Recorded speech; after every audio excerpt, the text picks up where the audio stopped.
Symmetric group. The group Sn of all permutations defined on a set X with n elements is called symmetric group of degree n. Group Sn जो कि तमाम permutations का group है और ये permutations defined है एक non empty set X पे जो कि n एलिमेंट्स रखता है।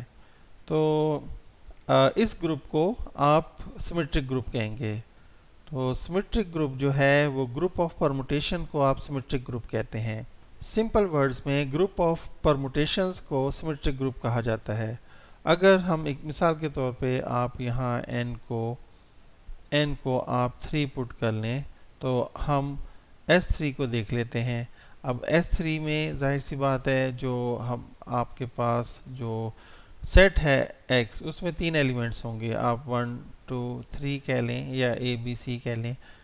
तो अब आप देखें जो पॉसिबल परमुटेशंस बनती हैं S3 के अंदर वो क्या होंगी।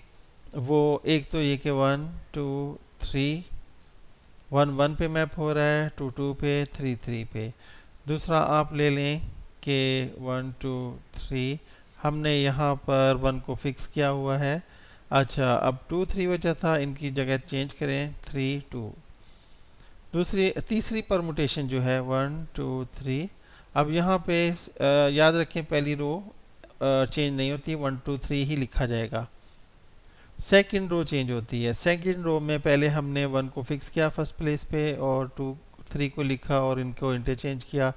अब हम सेकंड रो में 2 को फिक्स करेंगे, 1 2 3, यहाँ 2 को फिक्स कर दिया। अब क्या बचा था, 1 और 3 बचा था और इधर अगले उसमें 3 और 1 को इंटरचेंज कर दें। ये आपके पास फोर्थ परमुटेशन आ गई।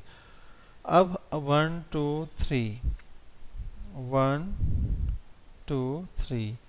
सेकेंड रो में अब हम 3 को फर्स्ट प्लेस पे फिक्स कर देते हैं। अब क्या बचा, 1 2 बचा, आप उसे लिख लें और अगले उसमें इनको इंटरचेंज कर दें 1 2 1। यहाँ देखें जो फर्स्ट है इसको हम आइडेंटिटी परमुटेशन कहेंगे और जो 2 1 3 वाला है इसको आप बीटा कह लें परमुटेशन, और जो 3 1 2 है उसको आप अल्फा स्क्वायर कह लें और 2 3 1 वाला इसको आप अल्फा कह लें,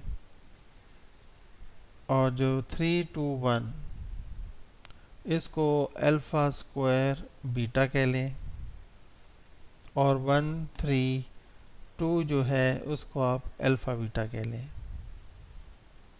देखें जो मेन है वो एक आइडेंटिटी है, एक ये अल्फा और एक बीटा है। अल्फा का स्क्वायर लेंगे तो ये आ जाएगा और अल्फा को बीटा से मल्टीप्लाई करेंगे तो ये परमुटेशन आ जाएगी, और अल्फा स्क्वायर को बीटा से मल्टीप्लाई करेंगे तो ये परमुटेशन आ जाएगी। तो आपके पास जो S3 है उसमें ये एलिमेंट्स इस तरह आ जाएंगे, आइडेंटिटी, अल्फा, अल्फा स्क्वायर, फिर बीटा, फिर अल्फा बीटा और अल्फा स्क्वायर बीटा। ये आपके पास ग्रुप ऑफ परमुटेशन आ गया। इसको आप सिमेट्रिक ग्रुप कहते हैं। इसी तरह आप अगर S4 लेंगे तो उसमें X जो है उसमें 4 एलिमेंट्स होंगे और उसके अंदर 4 फैक्टोरियल परमुटेशंस बनेगी।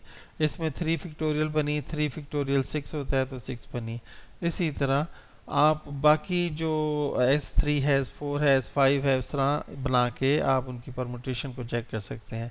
तो इन सब ग्रुप्स को जो कि ग्रुप ऑफ परमुटेशंस हैं इनको सिमेट्रिक ग्रुप कहते हैं।